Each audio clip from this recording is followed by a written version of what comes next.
शहर शहर गांव गांव कस्बा कस्बा प्रखंड प्रखंड जिले जिले पैदल चलकर आपको जगाने और समझाने के लिए आए हैं। एक बार हाथ उठा करके फिर से ताली बजाकर प्रशांत किशोर जी का सम्मान कीजिए। प्रशांत किशोर जी आपके बीच।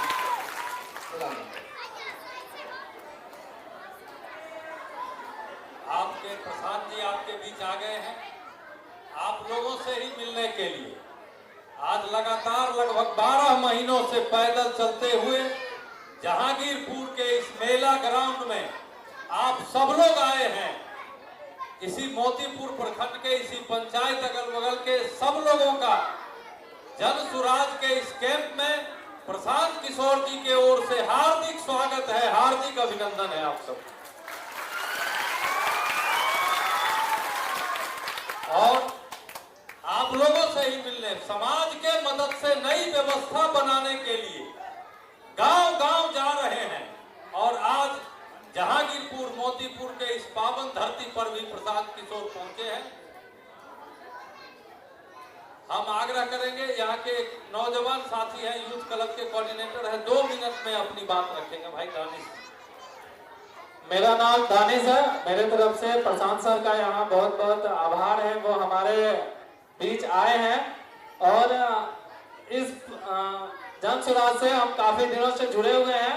और जो ये एक काम कर रहे हैं कि लोगों को जगा रहे हैं कि आप सिर्फ वोट दीजिए नहीं, आप देख करके दीजिए कि हमारे लिए कौन क्या कर रहा है।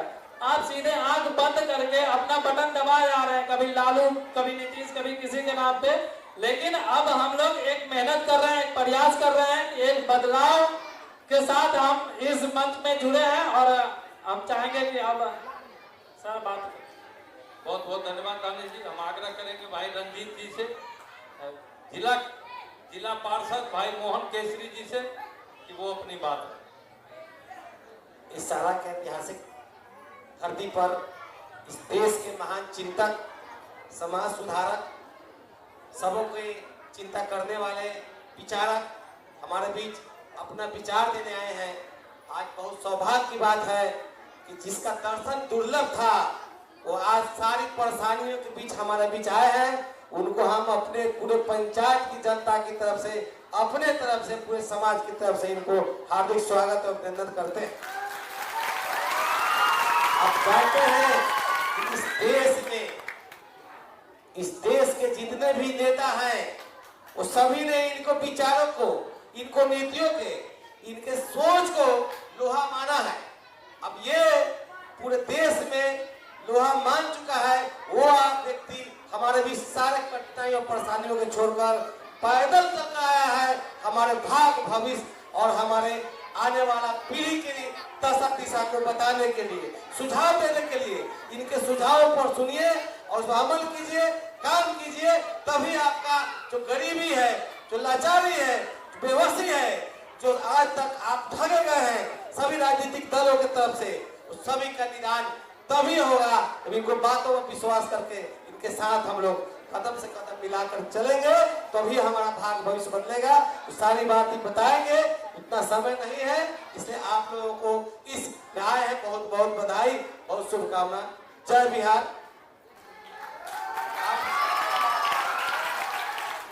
अब हम आग्रह करेंगे ओम प्रकाश जी से कि वो अपनी बात रखें। मेरा नाम ओम प्रकाश महतो हुआ। मैं इसी बरुराज विधानसभा का रामपुर फिरियाही पंचायत के श्री रामपुर का गांव का रहने वाला हूँ। मैं 1 साल इनकी यात्रा पद यात्रा चल रही है। 1 साल से पद यात्रा पर इनका मैं पूरा ध्यान देकर पद यात्रा के बारे में पूरा चिंतन और मंथन करते थे। करने से हमको लगा कि एक बार इस देश को आज़ादी दिलाने के लिए महात्मा गांधी गुजरात से आकर भितरहवा के धरती से एक पैदल यात्रा किए और इस देश में क्रांति लाए और देश को आज़ादी मिली। दूसरा, इन्होंने प्रशांत जी ने वहीं भितरहवा आश्रम से इस देश को और बिहार को आर्थिक और सामाजिक रूप से और शैक्षणिक रूप से आज़ादी दिलाने के लिए ये जो यात्रा कर रहे हैं, इस यात्रा में हम लोग को इनको कदम से कदम मिलाकर चलना है। बस इन्हीं जन शब्दों के साथ अपनी वाणी को विराम देता हूँ। जय जन सुराज, जय बिहार। बहुत बहुत धन्यवाद। ओम प्रकाश जी, हमारे आपके बाल बच्चों के लिए ये व्यवस्था बनाने चले हैं कि बिहार के 13 करोड़ लोग इसी बिहार के धरती पर सम्मान से जिए और बिहार का कोई बच्चा न कमाई के लिए न पढ़ाई के लिए बिहार से बाहर जाना नहीं पड़े। ऐसी व्यवस्था बनाने के लिए प्रशांत किशोर जी लगातार चल रहे हैं। जनता का सुंदर राज बनाने के लिए चल रहे हैं, जन सुराज बनाने के लिए। तो इस जन सुराज के संस्थापक सूत्रधार जिनके लिए आप सुनने आए हैं, इनको एक बार जोरदार ताली बजाइए। आदरणीय प्रशांत किशोर। नमस्कार। आप सबका यहाँ आने के लिए बहुत बहुत शुक्रिया, हृदय से आभार व्यक्त कर रहे हैं कि आप बरसात के समय में समय निकाल कर आए हैं।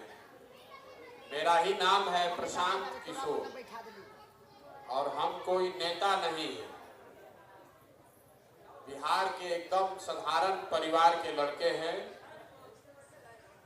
हमारे दादा मजदूर थे, बैलगाड़ी चलाते थे। बाबूजी यहाँ सरकारी डॉक्टर थे।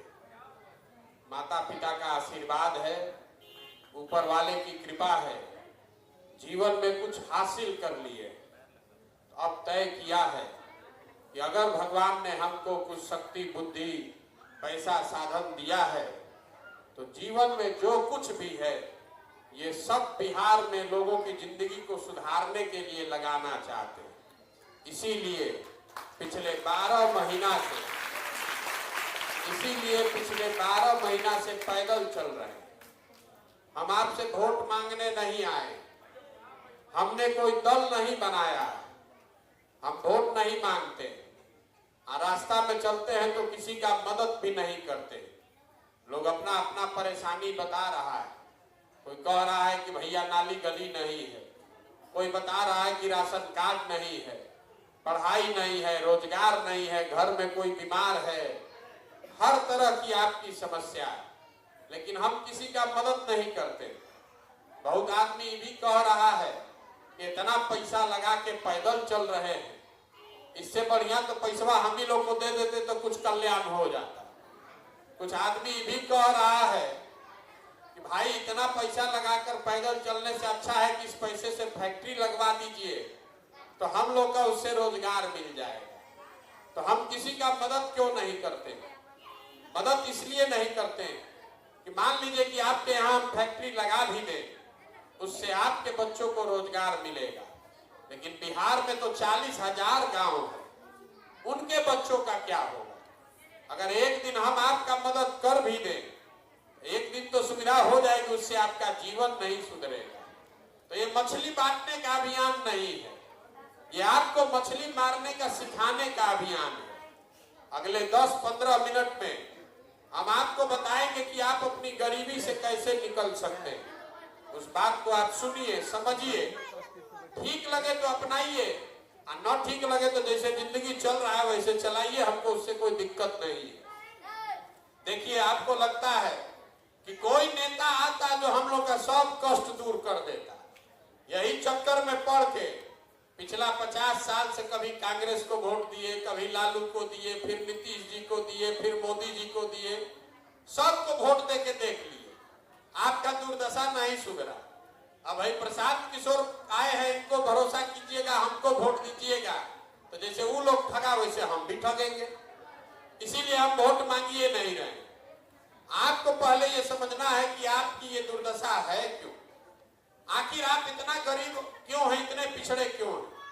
बहुत आदमी कह रहा है कि बिहार में नेता सब चोर है, तो हम तो पूरा देश दुनिया में काम किए हैं। नेता कहीं हरिश्चंद्र नहीं है, नेता हर जगह चोरी कर रहा है।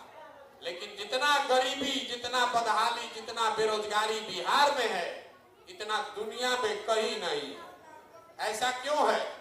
ऐसा इसलिए है कि बिहार में जितने लोग रहते हैं, 5 बरस बैठ के आप गलचौर करते हैं, बात करते हैं, ए भैया यहाँ पढ़ाई नहीं है, ए भैया यहाँ रोजगार नहीं है, ए भैया नाली गली नहीं है, हम लोग को कोई साधन नहीं है।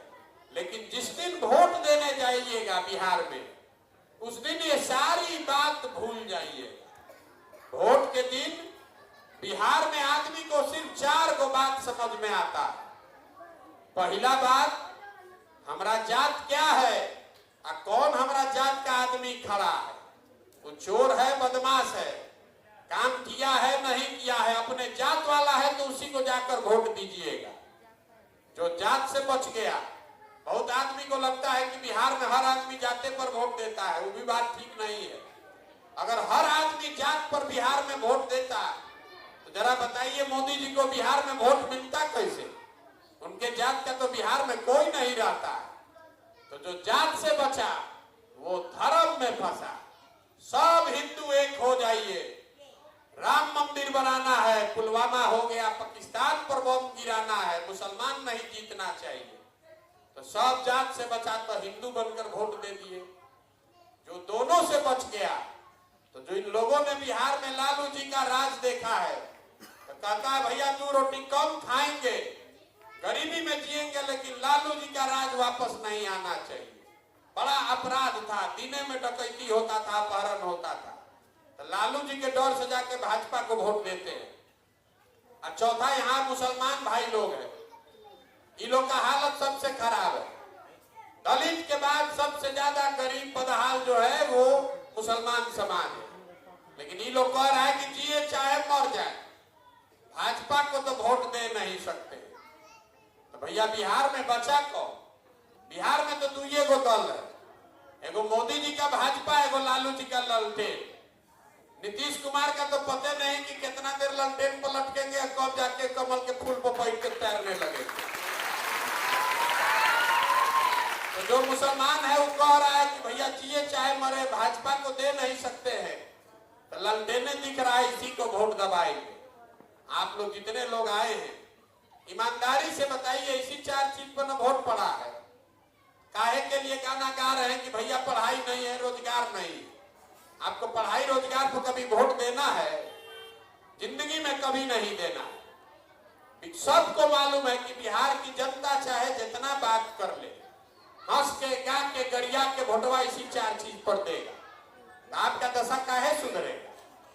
दुनिया में जितने लोग विद्वान हुए हैं, उन्होंने बताया कि गरीबी से निकलने का 3 ही रास्ता है। 3 गो रास्ता है गरीबी से निकलने का। पहला रास्ता है पढ़ाई। अगर आपका बाल बच्चा पढ़ लिख जाएगा, पढ़ लिख के नौकरी पा जाए, तो उसका जीवन सुधर सकता है। दूसरा रास्ता है जमीन। अगर आपके पास खेती लायक जमीन हो तो खेती किसानी करके भी अपना जीवन सुधार सकते हैं। और तीसरा रास्ता है पैसा, पूंजी। अगर आप पढ़े लिखे नहीं हैं, आपके पास जमीन भी नहीं है, पैसा अगर हो तो कोई छोटा मोटा रोजी रोजगार, दुकान व्यापार करके अपना जीवन सुधार सकते हैं। बिहार में आप ध्यान से देखिएगा, अपने गांव पंचायत में जाकर देख लीजिए, ज्यादातर आदमी के पास इन तीनों में तीनों चीज नहीं है। यहाँ जो गरीब है उसका बच्चा जाता है पढ़ने स्कूल में, तो पढ़ता नहीं है, दिन में खिचड़ी खा के घरे आ गया। आपका बच्चा पढ़िए नहीं रहा है। आप में से कुछ लोग हैं पैसे वाला, तो अपने बच्चा को प्राइवेट में पढ़ा रहे हैं, कोचिंग ट्यूशन करा रहे हैं, तो आपका भी कुछ भला होने वाला नहीं है। इसलिए स्कूल भले प्राइवेट में पढ़ा दीजिएगा, कॉलेज तो सरकारी में ही जाना पड़ेगा। तो यहाँ नीतीश कुमार स्कूल से खिचड़ी बंटवा रहे हैं और कॉलेज से डिग्री बंटवा रहे हैं, पढ़ाई दोनों में कहीं नहीं हो रहा। तो जब आपका बच्चा पढ़ेगा ही नहीं, जब आपका बच्चा पढ़ेगा ही नहीं, तो कोई विधायक बन जाए, कोई मुख्यमंत्री प्रधानमंत्री बन जाए, आपका बच्चा अगर पढ़ेगा नहीं तो उसको कोई डॉक्टर, इंजीनियर, कलेक्टर नहीं बना सकता, उसको जीवन भर मजदूरी ही करना पड़ेगा। तो पढ़ने का आपके बच्चों के पास सुविधा नहीं है। दूसरा रास्ता हमने आपको बताया जमीन का। खेती करके आपका जीवन काहे नहीं सुधर रहा? वो इसलिए कि बिहार में 100 में 60 आदमी के पास तो जमीन है ही नहीं। आपके गांव में अगर 100 आदमी रहता होगा तो 60 आदमी ऐसा है जिसके पास जमीन है ही नहीं। और जो 40 आदमी के पास जमीन है उसमें 35 आदमी ऐसा है जो 2 बीघा से कम का खेती करता है। तो जो बिहार में आप खेती करते हैं, ये कमाने वाला खेती नहीं है, ये खाने वाला खेती है। खेत में उतना ही उपजता है, कि बाल बच्चे का पेट भर जाए, उसे कमाने का उपाय नहीं है। तो आपके बच्चों के पास पढ़ाई है नहीं, खेती से कमाई का रास्ता है नहीं। तीसरा एक रास्ता बचा, अगर पैसा होता कुछ नहीं करते, 4 गो गाय भैंस पाल लेते, अपने गांव में किराना का परचून का दुकान खोल लेते, खाद का, सीमेंट का, कपड़ा का व्यापार कर लेते। वो आप क्यों नहीं कर पा रहे? वो इसलिए कि बिहार में जो 100 लोग रहते हैं, इसको याद रखिएगा, 100 आदमी जो रहता है उसमें 80 आदमी दिन में 100 रुपया भी नहीं कमाता। यहाँ इतना गरीबी है कि 100 में 80 आदमी दिन में 100 रुपया भी नहीं कमाता है। अगर इस महंगाई के जमाना में दिन में आप 100 रुपया भी नहीं कमाते हैं तो खाइएगा क्या, बचाइएगा क्या, रोजी रोजगार के लिए पैसा पूंजी कहां से लाइएगा? तो आपके पास पढ़ाई है नहीं, जमीन है नहीं, रोजी रोजगार के लिए पैसा पूंजी है नहीं, तो गरीबी से निकलिएगा कैसे? जिसको वोट देना है दे दीजिए। सरकार चाहे सड़क बना दे कि बिजली ला दे, सरकार आपको 5 किलो अनाज दे दे कि सिलेंडर दे दे, आपका गरीबी नहीं खत्म हो सकता। गरीबी खत्म होगा तब जब आपके बच्चों के पढ़ने का व्यवस्था हो। गरीबी खत्म होगा तब जब आपको सरकार जमीन दे ताकि आप खेती कर सके। गरीबी खत्म तब होगा जब यहाँ के लोगों को सरकार कर्ज दे, पैसा दे कि आप घर घर अपना रोजी रोजगार कर सके। तब आप कहिएगा कि बात तो ठीक है, ये न बताइए कि होगा कैसे, तभी आपको वही बताएंगे कि कैसे होगा। एक सवाल अभी उससे पहले पूछेंगे, सबको उसका जवाब देना है। आपको अभी समझ में आएगा कि आप इस दुर्दशा में क्यों फंसे हुए। जरा सब लोग सोच के बताइए, हाँ चाहे ना बोलना है, हाथ उठाकर हर आदमी को। बिहार में और कुछ हो चाहे नहीं, आपके गांव पंचायत में सभी के बच्चों के पढ़ने के लिए अच्छी व्यवस्था होनी चाहिए कि नहीं होनी चाहिए? सबको हाथ उठाना है, कथा सुनने नहीं आए हैं, जोर से बोलिए, होना चाहिए कि नहीं होना चाहिए? इतना बात तो सबको बुझा रहा है। आप लोग खुद जो कह रहे हैं कि पढ़ाई का व्यवस्था होना चाहिए, बहुत सारे लोग हैं जो खुद नहीं पढ़े लिखे, कोई अगड़ा है, कोई पिछड़ा, कोई गरीब, कोई अमीर, कोई महिला, कोई पुरुष, लेकिन हर आदमी को इतना समझ है कि भाई पढ़ने का व्यवस्था होना चाहिए। तो जरा अब आप लोग इतने समझदार लोग हैं, अपने अपने बच्चों का चेहरा याद कर लीजिए और सब आदमी अपने अपने बच्चों के नाम पर एक बात ईमानदारी से बताइए कि आप में से किसने जीवन में एक बार भी बच्चों के पढ़ाई के लिए वोट किया है? देखिए सारी समझदारी हवा, एक आदमी भी नहीं है जो कह दे कि भैया हम लोग पढ़ाई के लिए वोट दिए। यही आपके दुर्दशा का कारण है। आपको मालूम है कि अगर यहाँ पढ़ाई होगा तो आपके बच्चों का जीवन सुधरेगा, लेकिन आप पढ़ाई के लिए वोट नहीं देते। आपको मालूम है कि यहाँ फैक्ट्री खुलेगा तो बच्चों को रोजगार मिलेगा, लेकिन आप फैक्ट्री के लिए वोट नहीं देते। तो जिस चीज के लिए आपने वोट दिया नहीं है वो चीज आपको मिलेगा कैसे? इसीलिए आपको हम सिखाने आए, वोट जिसको देना है दे दीजिए। हम ऐसा मंत्र आपको सिखा रहे हैं कि अगर आपको बात समझ में आ जाए तो वोट चाहे लालू को दीजिए, नीतीश को दीजिए, मोदी को दीजिए, अपने आप आपके बच्चों के लिए पढ़ाई और रोजगार हो जाएगा। अभी आपको ये बात समझ में ना आए तो अभी हम आपको गिनवाते हैं। आपको लग रहा है कि आप वोट ठीक दे रहे हैं और सरकार काम नहीं कर रही है। हम आपको बता रहे हैं कि नहीं, आपने जिसको भी वोट दिया है, मोदी को दिया कि लालू नीतीश को, जिसने जिस काम के लिए वोट दिया है वो काम आपका हो रहा है। अगर हमारी बात पर भरोसा नहीं है तो हम गिनवाते हैं, आप सही बोले तो हाँ बोलिएगा, गलत बोले तो ना बोलिएगा। यहाँ बिहार में हर घर से हम लोगों ने 5 किलो अनाज के लिए मोदी जी को, भाजपा को वोट दिया है। तो जरा सोच के बताइए कि बिहार में चाहे जितना चोरी भ्रष्टाचार है, 1 किलो चोरी करके 4 किलो अनाज आपको मिल रहा है कि नहीं मिल रहा? अरे मुंह खोल के बोलिए ना, हाँ कि ना, मिल रहा है कि नहीं मिल रहा? 5 किलो अनाज के लिए वोट दिए हैं तो 4 किलो अनाज मिल रहा है ना? आप में से बहुत सारे लोगों ने नीतीश कुमार को वोट दिया बिजली का दशा सुधारने के लिए। तो नीतीश के राज में इसी बदहाल बिहार में बिजली का बिल 2000 आए कि 6000 और कुछ काम हो चाहे नहीं, घरे घरे बिजली आया है कि नहीं आया है। आपने हमने वोट दिया हिंदू मुसलमान बन के अयोध्या में राम मंदिर बनाने के लिए। तो आपके गांव में फैक्ट्री स्कूल बने चाहे नहीं, अस्पताल बने चाहे नहीं, अयोध्या में राम मंदिर बन रहा है कि नहीं बन रहा। आपने वोट दिया है मोदी जी को सिलेंडर के लिए। तो सिलेंडर का दाम 1000 रुपया हो कि 1200, घरे घर सिलेंडर आ गया है कि नहीं आ गया। आपने वोट दिया कि मोदी जी का चेहरा देखकर हम वोट दिए। सांसद विधायक का मुंह नहीं देखे, लोग कहता है मोदी जी को देख के वोट दिए थे। तो सांसद विधायक अपना मुंह दिखाए चाहे नहीं, हर दिन सुबह शाम मोदी जी का चमकता हुआ चेहरा टीवी पर मोबाइल पर देखने को मिल रहा है कि नहीं मिल रहा है। आपने वोट दिया कि मोदी जी ने देश में गुजरात में बड़ा विकास किया है, कहानी सुन के। तो गुजरात में विकास हो रहा है, वहां फैक्ट्री चल रही है और बिहार के बच्चे गुजरात में जाकर मजदूरी कर रहे हैं कि नहीं कर रहे हैं। कौना चीज पर आप वोट दिए हैं जो आपको नहीं मिला, काहे के लिए गाना गा रहे हैं। आपने खुद कहा कि हम लोग पढ़ाई के लिए जीवन में वोट नहीं दिए, हम लोग भैया रोजगार के लिए वोट नहीं देते हैं। तो जो चीज के लिए वोट दिए नहीं है तो मिलेगा कैसे। इसीलिए इस दुर्दशा में जी रहे हैं और आगे भी ये सुधरेगा नहीं जब तक आप नहीं सुधरिएगा। आदमी कह रहा है कि भैया प्रसाद जी आप आगे आगे चलिए, बहुत पढ़े लिखे आदमी है, मेहनत कर रहे हैं, भैया आप सुधारिए। हम आपको सामने से कह रहे हैं, एक वो प्रशांत किशोर को छोड़िए, अगर 100 वो प्रशांत किशोर आ जाएंगे तब भी ये नहीं सुधर सकता है। जब तक आप नहीं सुधरिएगा तब तक आपका दशा कोई नहीं सुधार सकता। जिस गांव में भी हम जाते हैं कहता है मुखिया जी बड़ा चोरी कर रहे हैं, मुखिया जी नाली गली नहीं बनवा रहे, राशन कार्ड में 2500 3000 घूस लग रहा है, इंदिरा आवास में 25,000 30,000 घूस है।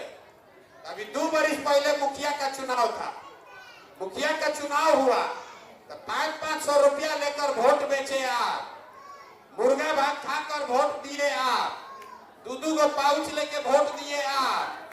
तब मुखिया चोर नहीं होगा तो हरिचंद होगा। अरे जब 500 रुपया में अपना ईमान और वोट बेच रहे थे तब समझ में नहीं आ रहा था कि मुखिया जीत कर जाएगा तो आप ही के हलक से पैसा निकालेगा। जब आपको अपना ठिकाने नहीं है, यहाँ के आदमी को अपना सब अपने चोरी है और दूसरा सब गांधी हरिश्चंद्र होना चाहिए, ये नहीं हो सकता है। यहाँ के लोगों को अपना और अपने बच्चों की कोई चिंता नहीं। तो आपको यही खाली बताने आए हैं। अब एक लाइन सीख कर जाइए, वोट जिसको देना है दीजिए, लेकिन एक ही मंत्र आपको सिखा के जा रहे हैं, वोट देते समय स्वार्थी बनिए। वोट के दिन नेता आकर कहता है देश के लिए वोट दीजिए, कोई कहेगा जात के लिए दीजिए, कोई कहेगा धर्म के लिए दीजिए। हम आपको एक चीज सिखा रहे हैं, वोट जिसको देना है दीजिए, लेकिन वोट अपने बच्चों के लिए दीजिए। अगर आप अपने बच्चों के लिए नहीं देंगे, अगर आप अपने बच्चों के लिए वोट नहीं देंगे तो लिख कर रखिए, दुनिया में कोई आदमी आपका भला नहीं करेगा। काहे करेगा? हम अभी आपके गांव में आ रहे हैं, अगर 100 वो बच्चा मिला है, आधे से ज्यादा बच्चों के शरीर पर कपड़ा नहीं। यहाँ जितने छोटे छोटे बच्चे हैं आप जरा जाकर देख लीजिए, ज्यादातर बच्चों के पैर में हवाई चप्पल नहीं। लेकिन आपको अपने बच्चों का चिंता नहीं है। यहाँ बैठे बैठे आपको पुलवामा पाकिस्तान दिख रहा है, यहाँ से मोदी जी का 56 इंच का सीना दिख रहा है। अपने बच्चे का खाए बगैर सीना सिकुड़ाया है नहीं, अपने बच्चे का खाए बगैर सीना सिकुड़ाया है ये नहीं दिख रहा। तो आपका बच्चा नहीं भोगेगा तो कौन भोगेगा? जब आपको अपने बच्चे की चिंता ही नहीं। लालू जी का लड़का 9वां नहीं पास है, वो बिहार का मुख्यमंत्री बनेगा। हम कहते हैं तो लोग समझता है कि हम लालू जी का शिकायत कर रहे हैं। हम लालू जी का शिकायत नहीं, उनका तारीफ कर रहे हैं। लालू जी का लड़का 9वां नहीं पास है, लेकिन लालू जी को चिंता है कि हमारा लड़का मुख्यमंत्री बने। और आपका लड़का मैट्रिक कर लिया, बीए कर लिया, एमए कर लिया, उसको चपरासी का भी नौकरी नहीं है, लेकिन आपको चिंता नहीं है।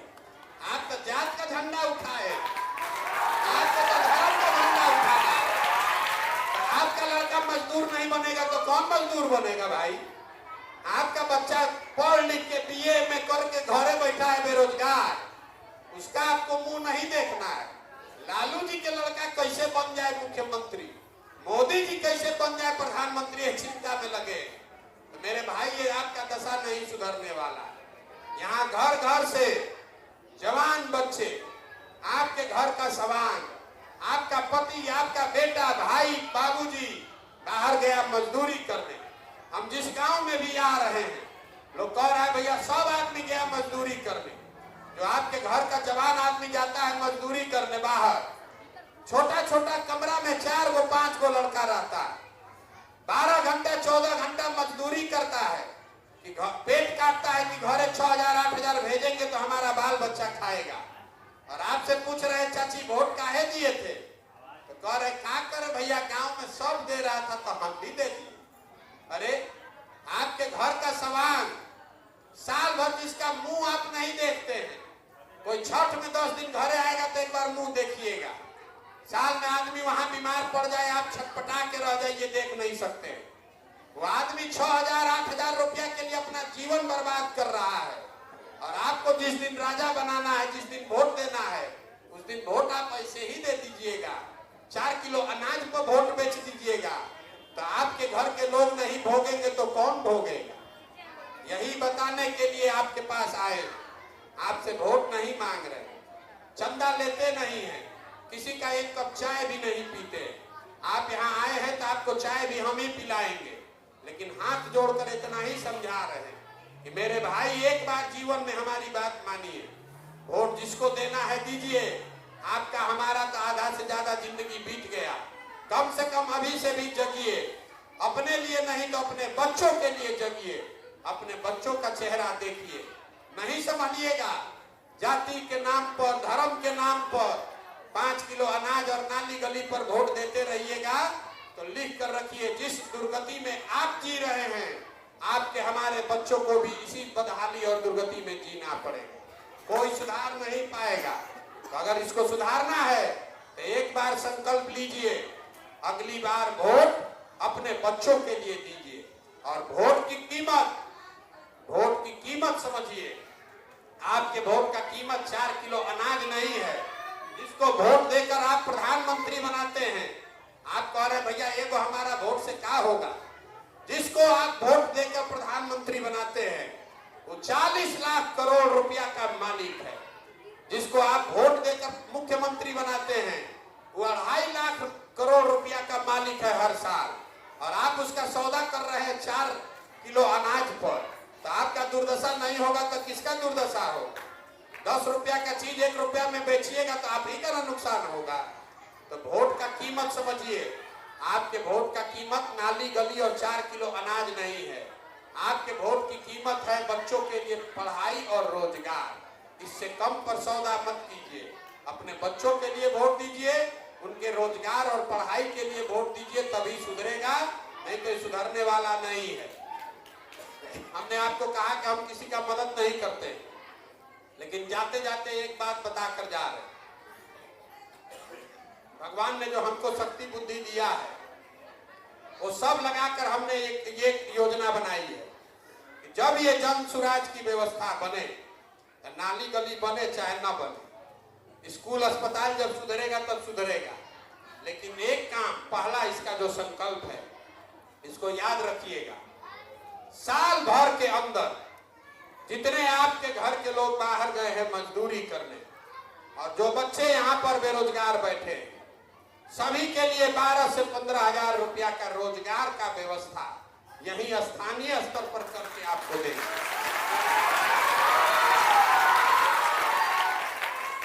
और कुछ हो चाहे नहीं, रोजगार का व्यवस्था 12 से 15 हजार रुपया का व्यवस्था यहीं पर करके देंगे। अब आप में से कुछ लोग ही कहेगा, आप में से कुछ लोग ही कह सकता है कि इसका क्या गारंटी है कि होगा, कैसे होगा। ही आपको वो भी बता देते हैं कैसे होगा। आप जितने लोग यहाँ आए हैं जरा सोच के बताइए कि हरियाणा पंजाब से कोई आदमी आकर आपके गांव पंचायत में मजदूरी कर रहा है, कोई गुजरात महाराष्ट्र से आकर मुजफ्फरपुर में काम कर रहा है, तमिलनाडु केरल से कोई आकर यहाँ मजदूरी कर रहा है भाई? काहे नहीं कर रहा? वहां पर भी गरीबी है, वहां पर भी लोग मजदूर हैं, वहां पर भी नेता चोरी कर रहा है, वहां पर भी यही देश का संविधान लागू है। लेकिन वहां का आदमी बिहार क्यों नहीं आता है? वो इसलिए नहीं आता है कि उन राज्यों में सरकार ने इतनी व्यवस्था कर दी है कि नौकरी हो चाहे नहीं, 12-15 हजार रुपया के मजदूरी के लिए किसी को अपना घर द्वार छोड़कर दूसरे जगह नहीं जाना पड़ता है। तो अगर ये व्यवस्था हरियाणा पंजाब में है, गुजरात महाराष्ट्र तमिलनाडु केरल में है, तो बिहार में होना चाहिए कि नहीं होना चाहिए? बिहार में होना चाहिए कि नहीं होना चाहिए? तो आप बताइए कि आपको अपने बच्चों के लिए रोजगार चाहिए कि 4 किलो सड़ा हुआ अनाज चाहिए? सबको बोलना है, रोजगार चाहिए कि सड़ा हुआ 4 किलो अनाज चाहिए? अपने बच्चों के लिए पढ़ाई चाहिए कि अपने जात का नेता चाहिए? तो इतने बात याद रखिए, अगली बार वोट अपने नेता को नहीं अपने बच्चों को लिए दीजिए। और वोट की कीमत, वोट का जब सौदा कीजिए तो वोट की कीमत है आपके बच्चों के लिए रोजगार और पढ़ाई। इससे कम पर अपना वोट मत बेचिए। यही बात आपसे कहने आए हैं।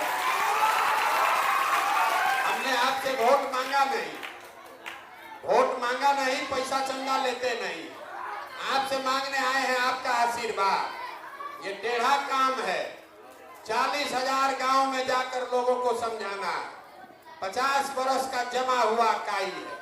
हम आज 12 महीना से पैदल चल रहे हैं, 4,000 से ज्यादा गांव में गए, अभी कई महीना और चलेंगे। आप 5 दिन जाते हैं बाबा धाम, आपका हाथे पैर फूल जाता है। हम 12 महीना से पैदल चल रहे हैं। कैसे चल रहे हैं? ये चल रहे हैं ऊपर वाले की कृपा से और आप सबके दुआ और आशीर्वाद से। अगर आपको लगता है कि जो बात हम कह रहे हैं ये ठीक है, जो प्रयास हम कर रहे हैं ये बिहार के भले के लिए है, आपके बच्चों के भले के लिए है, तो और कुछ नहीं, जाते जाते हाथ उठाकर एक बार आशीर्वाद देकर जाइए और बताइए कि प्रयास होना चाहिए कि नहीं होना चाहिए। सबको बताना है प्रयास होना चाहिए कि नहीं होना चाहिए। तो एक बार इस धरती के सम्मान में एक नारा लगाएंगे। मैं बोलूंगा जय बिहार, आप सबको बोलना है जय जय बिहार, जय बिहार, जय बिहार, जय बिहार। अब 1 मिनट में समझिए कि ये नारा आपने क्यों लगाया। ये नारा आपसे इसलिए लगवा रहे हैं कि बिहार से बाहर जब आप और हमारे बच्चे जाते हैं रोजी रोजगार मजदूरी करने के लिए, पढ़ाई करने के लिए, तो बाहर का आदमी कहता है बिहारी मतलब बुर्बक, बिहारी मतलब अनपढ़, बिहारी कह के बिहार के लोगों को हर दिन पूरे देश में अपमानित किया जाता है। हम लोग सारे लोग बुर्बक और अनपढ़ नहीं हैं। ये आपके हमारे पूर्वजों की जमीन है। ये वो धरती है जहां देवताओं को भी आकर ज्ञान मिला है। ये वो धरती है जहां आपके हमारे पूर्वजों ने इतनी ऐसी व्यवस्था बनाई थी कि पूरे दुनिया से लोग पढ़ाई करने के लिए नालंदा बिहार में आते थे। ये वो धरती है जहां आपके हमारे पूर्वजों ने ऐसी व्यवस्था बनाई थी कि पूरे देश में 1500 साल तक शासन बिहार से चलता था। और आज हम लोग का दुर्दशा देखिए, हम लोग के बच्चों के 5वां क्लास पढ़ने का भी व्यवस्था नहीं है और 10-12 हजार रुपया के मजदूरी के लिए बिहार के बच्चों को पूरे भारत में दर दर का ठोकर खाना पड़ रहा है।